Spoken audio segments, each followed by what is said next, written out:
নমস্কার, আমি তোদনা।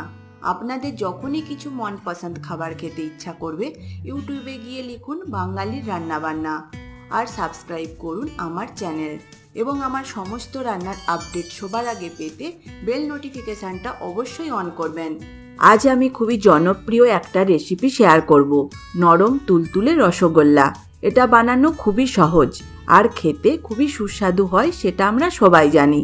তাহলে দেখে নিন এই রসগোল্লা আমি কিভাবে বানিয়ে থাকি। প্রথমে আমি ছানা বানাবো। এর জন্য আমি 2 লিটার দুধ নিচ্ছি। এটা কিন্তু আমি গরুর টাটকা দুধ নিয়েছি। টাটকা দুধ নিলে ছানাটা খুবই নরম হয়, তাতে রসগোল্লাটা ভালো খেতে হয়। প্যাকেট দুধ দিয়ে কিন্তু রসগোল্লা খুব একটা ভালো হয় না। তাছাড়া প্যাকেট দুধ থেকে ছানা কিন্তু খুব কম হয়। দুধ আমি ভালোভাবে গরম করে নেব, তবে এটা মাঝে মাঝে নাড়াচাড়া করে নেব যাতে সর না পড়ে আর যেন নিচে লেগে না যায়। দুধ ভালোভাবে ফুটিয়ে নিয়েছি। এবার এর মধ্যে ছানা কাটানোর পাউডার দিয়ে দেব 2 চামচ। এটা আমি বাজার থেকে কিনেছি, তো আপনারা চাইলে ভিনিগার বা লেবুর রস দিয়ে ছানা কাটাতে পারেন। ছানা কাটাতে কিন্তু খুব বেশি সময় লাগে না। ছানা কেটে গেছে।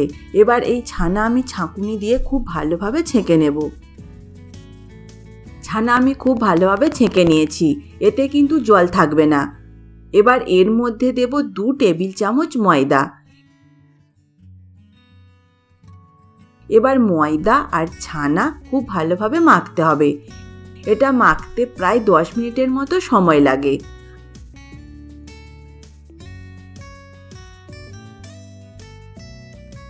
আমি ছানাটা খুব ভালোভাবে মেখে নিয়েছি। এবার এখান থেকে অল্প ছানা নেব। প্রথমে হাত দিয়ে গোল করে নিচ্ছি। এরপর 2 হাতের সাহায্যে খুব ভালোভাবে গোল করে নেব। খেয়াল রাখতে হবে ছানার বলের মধ্যে যেন কোনো ফাটল না থাকে।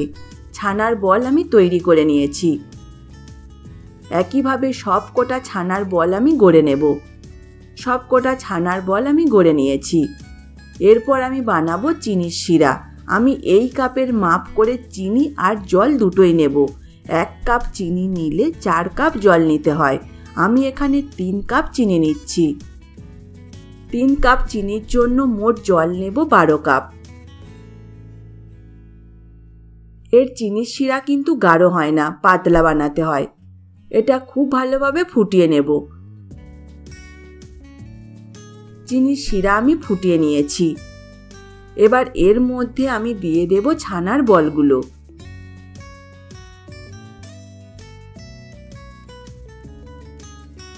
এরপর এটা হতে দেব 20 মিনিট। তবে মাঝে মাঝে হাতার পেছন দিয়ে নাড়াচাড়া করে নেব, যাতে ছানার বলগুলোতে ভালোভাবে চিনির শিরা ঢোকে। 20 মিনিট পর ফিরে আসলাম। এবার এটা নামিয়ে নেব একটি পাত্রে। নামানোর পর 5 থেকে 6 ঘন্টা রেখে দেব, যাতে এটা ঠান্ডা হয়। ঠান্ডা হলে পরিবেশন করুন নরম তুলতুলে রসগোল্লা। এই রেসিপি যদি আপনাদের ভালো লাগে অবশ্যই লাইক বা কমেন্টের মাধ্যমে জানাবেন, পারলে শেয়ার করবেন। আরও এইরকম নতুন নতুন রেসিপি পেতে আমার চ্যানেলকে সাবস্ক্রাইব করতে ভুলবেন না। আজ তবে এই পর্যন্ত থাক, আবার দেখা হবে নতুন কোনো এক রেসিপি নিয়ে। ভালো থাকবেন, সুস্থ থাকবেন, ধন্যবাদ।